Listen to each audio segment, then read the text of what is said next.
Государственная кадастровая палата Абхазии является важным органом в системе государственного кадастрового учета. Эта организация занимается сбором, обработкой и анализом информации о земельных участках и недвижимости на территории страны. Кадастровая служба в Абхазии не только создает и ведет кадастровую карту территории, но и обеспечивает доступность этой информации для граждан, организаций и государственных органов. Это позволяет эффективно использовать земельные ресурсы, регулировать строительство и развитие городов, а также защищать права собственников. Работа по созданию кадастра недвижимости началась в 2010 году. Реализация этого мероприятия состояла из нескольких этапов и осуществлялась за счет средств инвестиционной программы содействия социально-экономическому развитию Республики Абхазия. До момента вступления закона в силу и до принятия его как такового мы очень многие процессы опробовали и пытались модернизировать уже хотя бы в условиях ограниченных возможностей и понимания самого процесса работы, модернизировать саму систему, ее возможности, и в том числе с учетом современных технологий. То есть в современном мире мы уже привыкли, что вот в России, в соседней стране, как у них устроено, видим, что у них очень цифровая страна, где многие процессы очень легко проходят без личного обращения. Хотим как можно больше таких возможностей предоставить нашим гражданам тоже. В ближайшие годы внедрим больше таких специальных возможностей. Для кого-то это актуально, для кого-то нет, но мы будем давать выбор, чтобы можно было использовать и цифровые технологии, и личное обращение, что немаловажно. Ранее существующая старая система БТИ была рассчитана на социалистическую модель и учитывала прежде всего государственное имущество. В современных реалиях рыночной экономики собственность граждан должна быть защищена наравне с государственной. Главное новшество заключается в обеспечении сквозного учета всех объектов недвижимости, от земельного участка до здания и отдельных помещений. Это касается не только новых построек, но и объектов, впервые заявляемых для совершения сделок купли-продажи, дарения или вступления в наследство, требующих обязательной постановки на учет.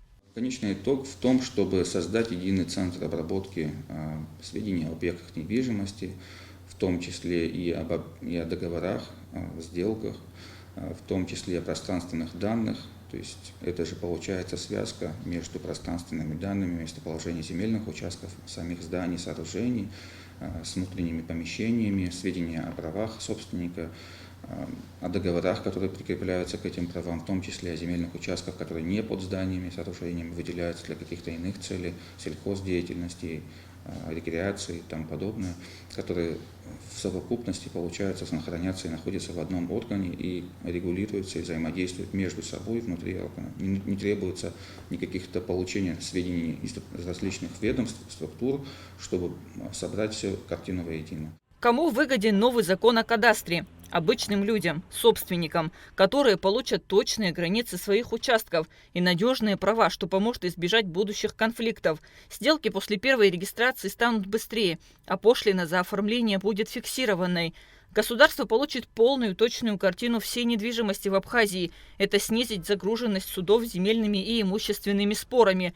Надежные права собственности – это основа для привлечения инвесторов и развития экономики страны. В дополнение к новым процедурам планируется запуск государственного информационного портала кадастровой палаты. Этот портал предоставит широкий доступ к информации о кадастре, включая данные об объектах недвижимости, их владельцах, а также историю изменений. Не у всех имеется пакет документов в полной мере, поэтому приходится проводить приостановку учетно-регистрационной процедуры и начинать инициировать процесс кадастровых работ, в рамках которого проводится измерение местоположения земельного участка, определение местоположения объекта недвижимости на земельном участке и отметки внутренних помещений в случае, если есть разница между материалами в деле БТИ, либо планами, которые предоставляет гражданин на момент обращения. Причина этих расхождений разная. То есть иногда это просто длительный период, когда гражданин не обращался в учетно-регистрационный орган, существовавший до 1 октября. Он проводил какие-то изменения, перепланировки, и в этом возникают расхождения. Эти расхождения нужно зафиксировать, чтобы в дальнейшем гражданин мог оперировать с истинными данными о своем объекте недвижимости. Внедрение закона о кадастре недвижимости и запуск соответствующего информационного портала направлены на повышение эффективности управления недвижимостью, снижение рисков при совершении сделок и обеспечение широкого доступа граждан и организаций к актуальной информации. Система позволит увидеть полную картину, сколько недвижимости учтено, сколько используется, какая часть жилая, какая коммерческая. Кроме того, будет внедрена кадастровая оценка, необходимая для сделок купли-продажи, дарения и наследства. Это альтернатива дорогой рыночной оценки. Кунда Шоуа, Давид Хашик, Абхазское телевидение.